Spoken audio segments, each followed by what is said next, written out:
میں تو یہ دعا کرتا ہوں کہ میری موت فلسطین میں ہو.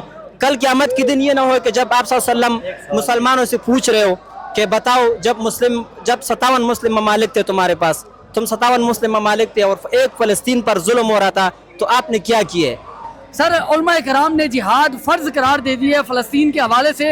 کیا جذبہ ہے جہاد کے حوالے سے, جانے کو تیار ہیں؟ انشاءاللہ ہم جانے کے لیے تیار ہیں. اور اگر وہ موت کیا موت ہے جب بستر پہ آ جائے, جو بیڈ پہ آ جائے یا پھر اسپتال میں آ جائے, موت تو وہ ہے جو جہاد ہو جائے. خالد بن ولید رضی اللہ تعالیٰ عنہ اتنے غزوات لڑنے کے بعد ہم ڈر رہے ہیں کہ بھائی ہم مر جائیں گے. اللہ رب العزت نے قرآن میں فرمایا ان اللہ اشتری من المؤمنین انفسهم واموالهم, اللہ نے صحابہ کو خریدا ہے. بھائی کیوں خریدا, کیا وجہ ہے؟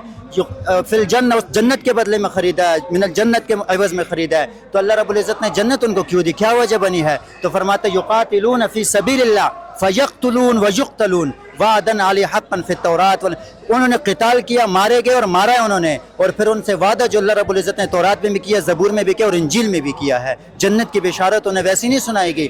موت آنی ہے, جو غزوہ ہے اس میں کسی نے ویسی کسی کی طرف سے نہیں مرنا. جب اللہ نے موت دینی ہے تو ہم اس پہ خوش ہیں کہ ہمیں کسی شہادت مل جائے اور ہم اسے سعادت سمجھتے ہیں اپنے لیے. اب بھی میرا یہی اعلان ہے کہ الحمدللہ ایک دن موت آنی ہے. دیکھو وہ اللہ تعالیٰ نے پہلے سے ہماری تقدیر میں لکھا ہے کہ ہم کب مریں گے, کس دن مریں گے, کس کے پاس ہوں گے, کس حالات میں ہوں گے.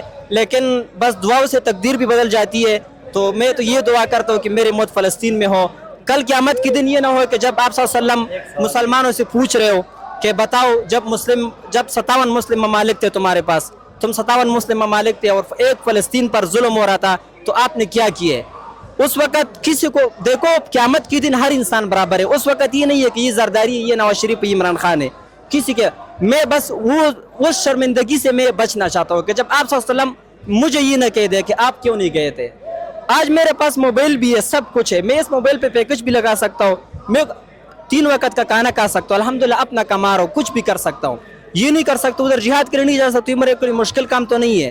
بس میں یہی چاہتا ہوں, یہ میری تمنا ہے کہ میں فلسطین پر جا کر ادھر شہید ہو جاؤں. بس صرف اس وجہ سے کہ مجھے شرمندگی محسوس نہ ہو کہ جب آپ صلی اللہ علیہ وسلم پوچھے قیامت کے دن کہ آپ نے کیا کیا ہے, تو میں اتنا کہہ سکوں کہ میرے تو نہ باڈی بھی نہیں ہے, نہ مجھے پستول چلانا آتا ہے, کچھ بھی نہیں آتا, لیکن وہاں پہ گیا ہوں اور یہ میں بس یہ کر کے ان کو صرف مجھے ہی شرمندگی محسوس نہ ہو. بس سرخرو ہونا چاہتے ہیں روزے محشر. ناظرین یہ عوام کے اس وقت جذبے ہیں, آپ کچھ کہنا چاہتے ہیں؟ اور شہادت ایک ایسا مرتبہ ہے جو صرف انبیاء علیہ الصلوۃ والسلام نے بھی مانگا کہ یا اللہ ہمیں, انبیاء علیہ الصلوۃ والسلام نے کچھ نہیں مانگا لیکن شہادت مانگی, اللہ ہمیں شہادت بھی عطا فرما. اس وجہ سے ہم اس نبی علیہ الصلوۃ والسلام کے امتی ہونے کے ناطے ہم بھی کہتے ہیں یا اللہ ہمیں شہادت عطا فرما. جی ناظرین, اس وقت میں جماعت اسلامی کے اسلام آباد میں ملین غزہ مارچ میں موجود ہوں.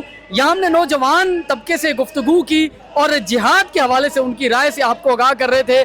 وہ اس وقت ان کے جہاد کے حوالے سے ان کے حوصلے اس وقت بلند ہیں اور حکومت کی جانب سے اعلان کا انتظار کر رہے ہیں کہ حکومت جیسے ہی جہاد کا اعلان کرے گی تو سب سے پہلے ہم فلسطین اپنے بھائیوں کے لیے وہاں مدد کے لیے اور وہاں شہادت کی خواہش لے کے ہم وہاں پہ پہنچیں گے. پاکستان زندہ باد.